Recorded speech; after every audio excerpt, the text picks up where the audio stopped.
போதைப் பொருள் தடுப்பதற்கான போதைப் பொருள் தடுப்பு படை ஒன்றை தொடங்குவோம் என்று சொன்னார்கள். இன்றைக்கு வரைக்கும் அதற்கு தொடங்கினதாக தெரியவில்லை. மூன்றாவது சிங்கப்பெண் சிறப்பு அதிரடிப்படை என்று ஒரு திட்டத்தை அறிவித்தார்கள்.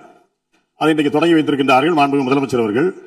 பள்ளிக்கல்வித்துறை அமைச்சர் மாண்புமிகு பேரவைத் தலைவர் அவர்களே, போகிற போக்கில் பொத்தாம் பொதுவாக சில வார்த்தைகளை அண்ணன் சொல்லிவிட்டார்.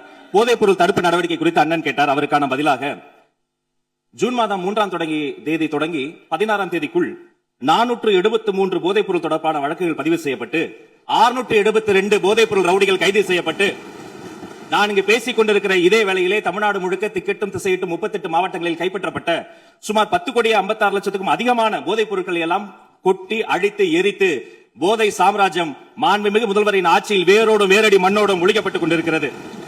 அது மட்டுமல்ல, குடிபோதையில் வாகனம் ஓட்டுவதற்கு எதிராக சிறப்பாக காவல்துறை செயல்பட்டு 16,031 பேர் குடிபோதையில் வாகனம் ஓட்டியது தொடர்பான வழக்குகள் பதிவு செய்யப்பட்டிருக்கிறது. பெண்கள் மற்றும் குழந்தைகளுக்கு எதிரான குற்றங்களை குறித்து பலரும் தங்களுடைய பேச்சுகளில் சுட்டிக்காட்டினார்கள்.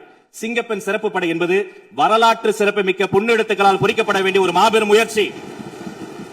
இந்த சிங்கப்பெண் சிறப்பு படை திட்டத்தினுடைய முதல் கட்டம் phase 1 இப்பொழுது தொடங்கப்பட்டிருக்கிறது. பின்பு phase 2, phase 3 என்று அடுத்தடுத்த கட்டங்கள் வரும். இந்த phase 1லேயே சிங்கப்பெண் முதல் கட்டத்திலேயே வெற்றிகரமாக தொடங்கப்பட்டு 70 சிங்கப்பெண் சிறப்பு படைக்கல அலகுகள் உருவாக்கப்பட்டு உதவி ஆய்வாளர்கள், காவல்துறையினுடைய பணியாளர்கள் என்று ஒரு திட்டமிடப்பட்ட கட்டமைக்கப்பட்ட ஒரு ஸ்ட்ரக்சர் உருவாக்கப்பட்டு தமிழ்நாடு முழுக்க ரோந்து பணிகள் மேற்கொள்ளப்பட்டு கல்வி நிறுவனங்களில் மட்டும் 1315 கல்வி நிறுவனங்களில் விழிப்புணர்வு நிகழ்ச்சிகள் நடத்தப்பட்டு பொது இடங்களில் 1418 இடங்களில் விழிப்புணர்வு நிகழ்ச்சி நடத்தப்பட்டு நேரில் சென்ற 69 வழக்குகள் பதிவு செய்து விசாரித்து ஆதரவு சேவைகளுக்காக 25 வழக்குகளுக்கு அனுப்பப்பட்டு காணாமல் போன ஒரு குழந்தையும் பெண்ணையும் சிங்க பெண்கள் சிறப்பு படை கண்டுபிடித்து வீட்டுக்கு அனுப்பி வைத்திருக்கிறார்கள்.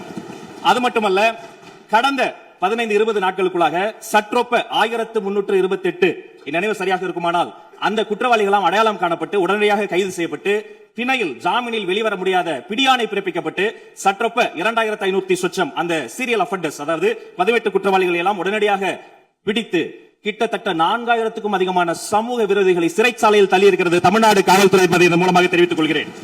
பொதுவாக மாண்புமிகு சட்டப்பேரவை உறுப்பினர்கள் பேசுகிற போது கூட ஒரு உறுப்பினர் சொன்னார், சட்டம் ஒழுங்கு எப்படி இருக்கிறது, பெண்களுக்கு எதிரான குற்றங்கள் அதிகரித்திருக்கிறது. மாண்புமிகு முதல்வர் நிதி ஆயோக் கூட்டத்தில் பேசிய பொழுது தமிழ்நாட்டு பெருமளை எல்லாம் சொன்னார். அதற்கெல்லாம் நாங்கள் தான் காரணம்.